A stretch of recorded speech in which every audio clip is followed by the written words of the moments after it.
Turunan Nabi asli, orang mau percaya mau kagak dia turunan Nabi, ya tetap turunan Nabi. Kenapa harus dipertahankan betul-betul orang meyakini bahwa saya turunan Nabi? Untuk apa? Hanya satu jawabannya, untuk kehormatan dan materi yang ingin dia dapatkan dari pengakuan itu.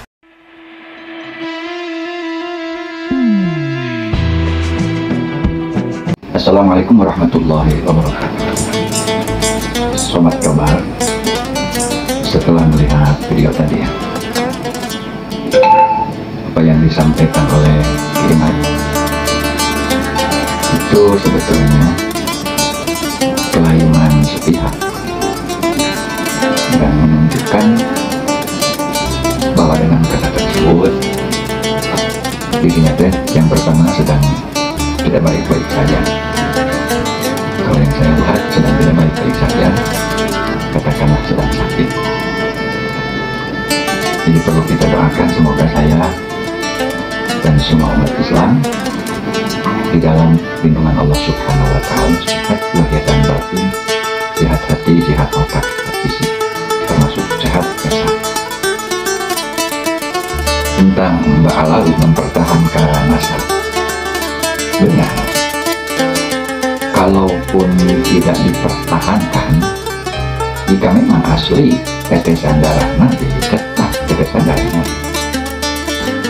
Sekalipun dipertahankan, kalau memang nafsil amrihnya bukan tetesan darah Nabi, tetap bukan darah Nabi. Kalau memang mempertahankan menurut iman adalah demi kehormatan dan materi, ya katakan dalam misal, terus kerugian iman apa? Misalkan Mbak Alawi bukan tetesan darah Nabi, kemudian kukuh mereka itu mempertahankan nasabnya demi kehormatan dan materi. Terus yang saya pertanyakan, ini pemikiran saya, apa ruginya iman? Kalau memang beliau berharap penghormatan, terus kapan Mbak Alawi mengejar hormat dari sekian pihak, misalkan dari iman ya, atau mengejar materi, terus ruginya apa? Jika di sisi lain ada pihak yang dirugikan, dipinta atau apalah dan lain-lain sebagainya, kalau menurut saya sebelum terjadi komitmen atau transaksi atau apa, biasanya itu ada kultur tersendiri. Jadi ayat kedekatan tersendiri, ayat hubungan emosional personal, semacam ya cinta dengan yang dicintainya, kemudian semacam murid kepada gurunya, dan itu tidak bisa dijegal haknya, kecuali nipu, mencuri, dan lain-lain yang bersifat pelanggaran baru kita omeng. Dan sebetulnya apa yang disampaikan Iman untuk saya sendiri menunjukkan bahwa yang ditesis selama ini sebetulnya dari mana bisa menyatakan itu tesis, apalagi tetesan ilmiah. Kalau misalkan punya dendam pribadi ya iya, kalau misalnya saya melihat kemudian membawa yang lain, misalkan membawa orang-orang yang sudah jelas sejak dulu sebelum Iman mentesis, mereka itu kan orang-orang yang benci umumnya kepada Bang Alawi, khususnya kepada Habib Rizik. Dan ternyata dari beberapa pengakuan di video yang diupload di YouTube, yang saya lihat di YouTube di kanal-kanal orang lain, targetnya satu ya, merobohkan Habib Rizik. Jadi mereka itu ngincar Habib Rizik. Kalau menurut saya kenapa harus dikejar, harus diincar? Mau dibunuh, nggak dibunuh oleh kita juga kan? Semua manusia, jangankan kita, Rasulullah jismiyahnya kan mati, wafat beliau. Sekalipun misalkan diancam gitu, sekalipun diancam pun kan ancam pembunuhan, kalau belum ajalnya beliau nggak bisa mati. Sekalipun tidak diancam, tidak dikejar, kalau sudah ajalnya beliau akan mati. Putusan Allah kan itaja ajalum la yastakhiruna sa'atan wa la yastaqdimun. Kemudian tentang kehormatan, misalkan mengejar kehormatan, kalaupun iya kan kita tidak merugi, mungkin itu pihak Alawi yang merugi.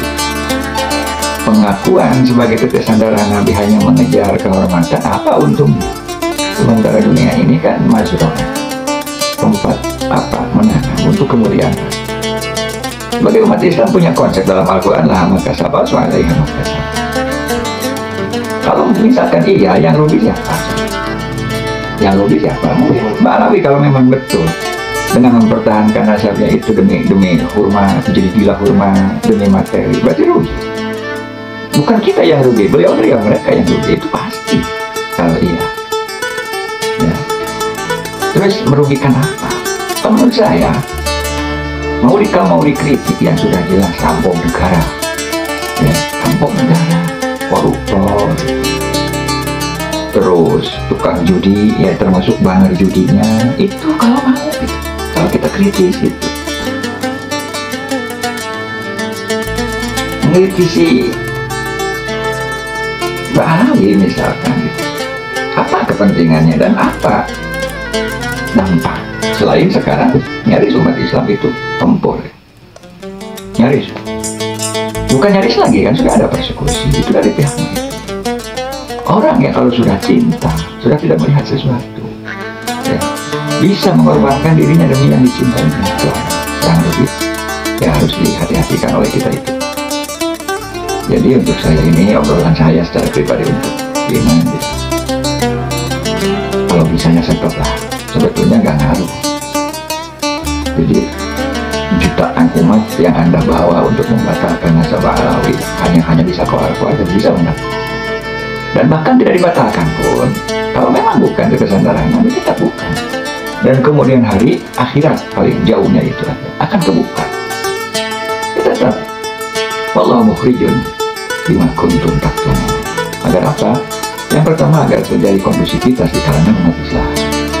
Kalau memang ingin menegakkan apa yang kita ketahui tentang nasab, ya tegakkan saja, tetapi tidak seperti tidak menyerang, ya, tidak seperti dalam video. Kalau menurut saya ini bukan mau mentesis ilmiah, ya bukan mau mengkaji tentang keturunan secara ilmiah, hanya dijadikan alibi saja, jalan untuk menyalurkan nilai ya, emosi kita secara pribadi.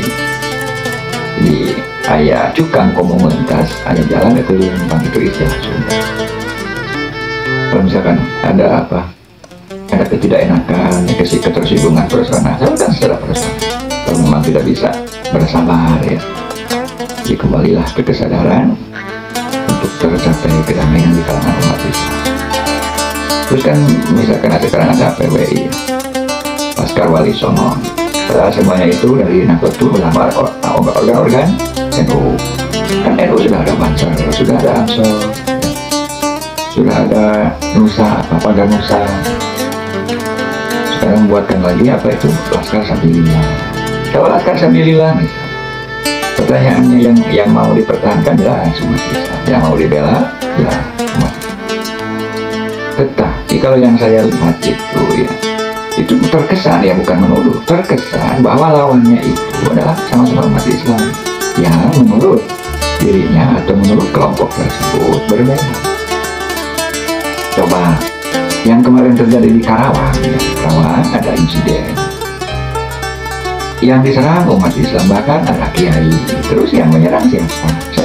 Saya bisa buktikan di KTP-nya, mereka itu umat Islam.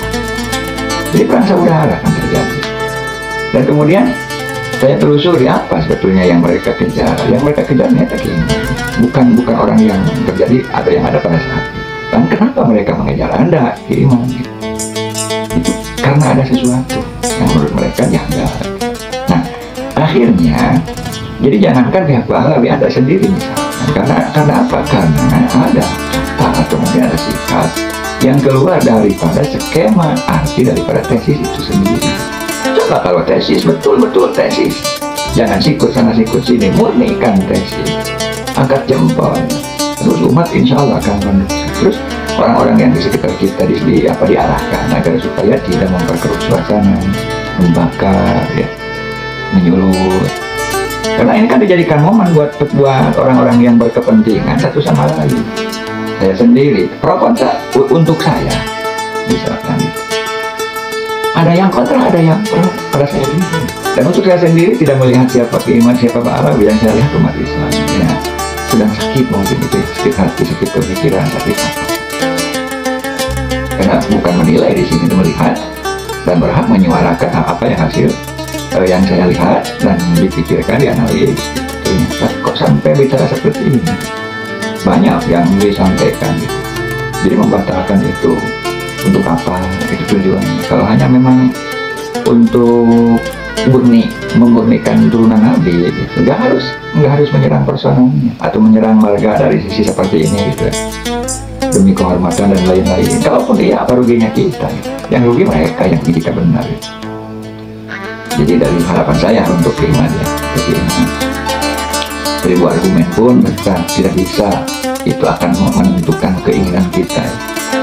Tetap innallaha fa'alun lima yurid, yang akan terjadi itu yang Allah kehendaki, bukan yang kita kehendaki. Kalaupun kita mau berusaha memurnikan, menyelamatkan nama baik karena besar kesucian turunan Rasulullah SAW melalui tesis, melalui pembatalan, ya tesis saja tetapkan untuk menentukan bahwa Ali itu bukan zuriyah Nabi dengan tanpa menyerang ya. Agar apa? Agar terdilai bahwa Anda itu betul-betul mentesis ya, bukan menyerang ya. Dan tesis kita itu kan jangan didahului suka atau benci ya, resep, untuk kepialaan resep, untuk kepialaan murni, bahwa untuk meluruskan tentang asal. Dan Anda sendiri ya hakimat, ternyata saya lihat di Google silsilah Anda itu sampaikan ke Rasulullah SAW sesuai silsilah yang tertulis di nasab. Itu pun kan tidak menunggu kepercayaan orang dipercaya atau tidak kan itu. Misalkan yang tidak percaya tentu akan kritis ya kok. Jika memang ada kepentingan untuk saya sendiri, apa kepentingan iya atau tidak itu urusan keberapa? Apa untungnya saya kalau memang membenarkan? Apa lebihnya kalau tidak membenarkan? Yang mungkin sekian dari saya mengomentari daripada narasi-narasi yang ada di video tadi. Semoga sobat kabar yang pertama jangan terkontaminasi gitu. Jangan terbawa arus, lihatlah sama-sama umat Islam, aslihu baina akhwaikum. Hadanallahu wa iyyakum. Wassalamualaikum warahmatullahi wabarakatuh.